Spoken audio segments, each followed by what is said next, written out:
I heard a knock on my door and quickly licked down the shot of tuna juice I had just poured. Then I turned to see who it was. The outline was definitely of a female, one with more curves than a sine wave. I stashed the liquid under my desk next to my weapon and said, "Come on in!" She looked like she had been poured into her dress, a scarf wrapped around her neck that did nothing to hide her breathtaking bust line. She gave me an appraising look. Are you Mr. Scratcht? Mr. Chase B. Scratcht? Private detective? That's me, honey. And who might you be? I'm Amanda, the dame said. Amanda Grab. You certainly are. But I wasn't quite sure what I meant by that. Is there anything I can help you with, sugar? There is, Mr. Scratcht. Her voice was breathy, seductive. I need you to help me find my brother Billy. He's gone missing. Now this was my kind of job. Sit down and we'll discuss your case.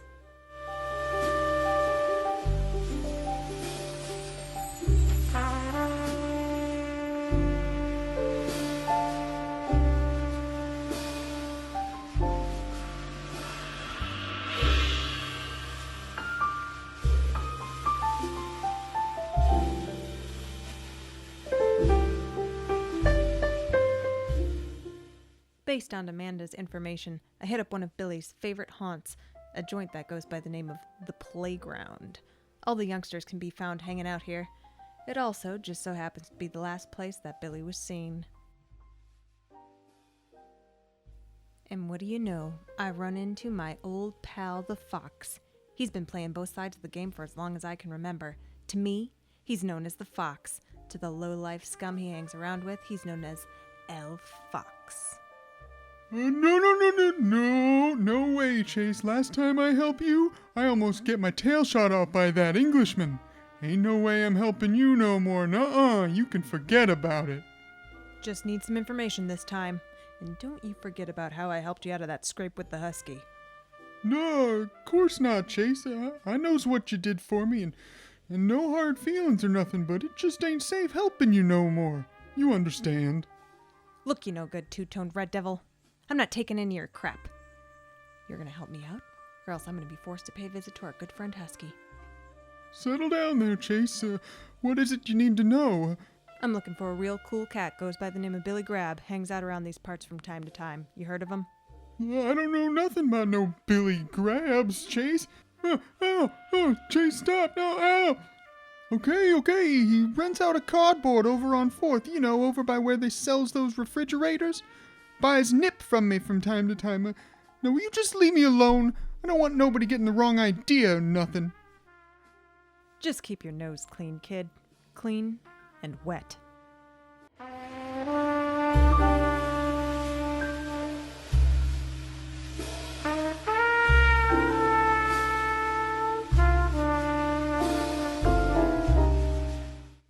Having given the Fox the best health advice I know, I hoofed it on over to Billy's cardboard on 4th. Had to make a quick stop over at the Milk and Saucer when it started to rain.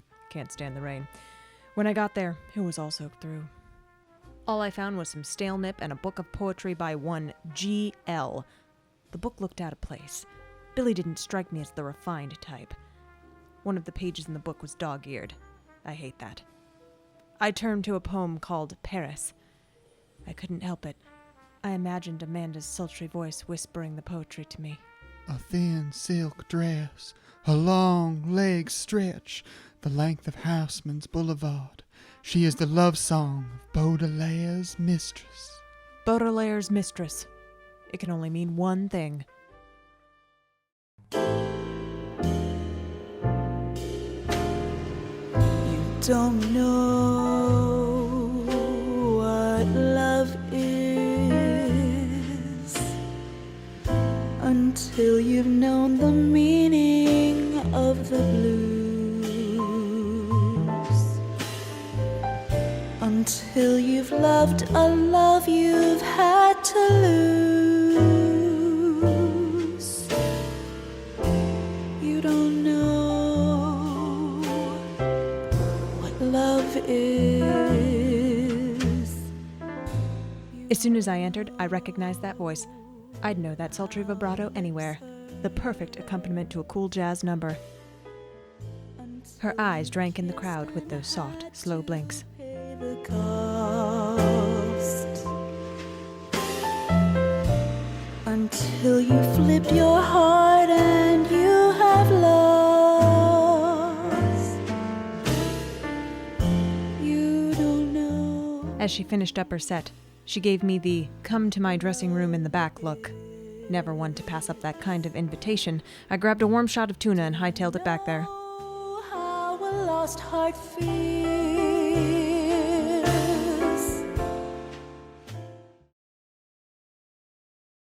What are you doing here, Chase? How did you find me? It's my job, Toots. Well, where's my brother? I think we both know where your brother is. Mrs. Grab. What did you call me? Drop the act, sugar. You're no good at it. Singing's your forte. Fine.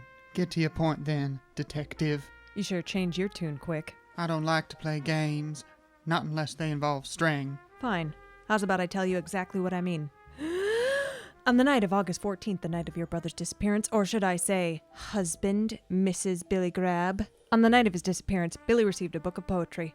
In that book, there was a secret message, one that told him all about your adulterous ways. In the back of the poetry book, there was a schedule for one Mr. Chaplin, sole proprietor of the Baudelaire Club in which we sit at this very moment. A lesser Dick would have jumped immediately to the conclusion that your husband went to kill Chaplin, who, in self-defense, killed your husband. Little did you know that I am an expert in paw writing identification. That schedule in the back was written by none other than you. Plus, you left your cheap perfume all over that book. You wanted your husband dead and you wanted to frame Mr. Chaplin for the crime. If you're so clever, then tell me where he is. I'd recognize that brand of nip anywhere. Come on out here and join us, Billy.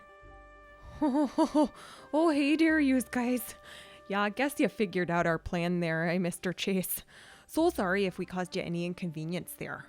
The one thing I still don't understand is why. Why the plan? And why did you hire me? Oh, yeah, sure.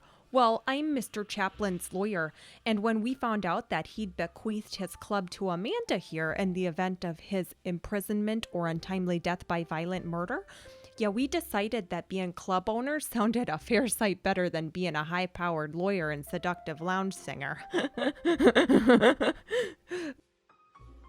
But gee, I'm just not a big fan of the idea of being made extinct, you know? Yeah, well, we just thought it'd be swell if we framed him, you know, putting him in prison and all.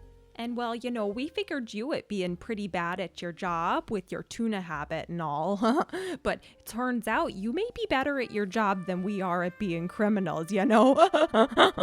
Isn't that right, Manda? Sorry to deceive you, Mr. Chase, but I've already got a man. So, which of yous is gonna pay my fee?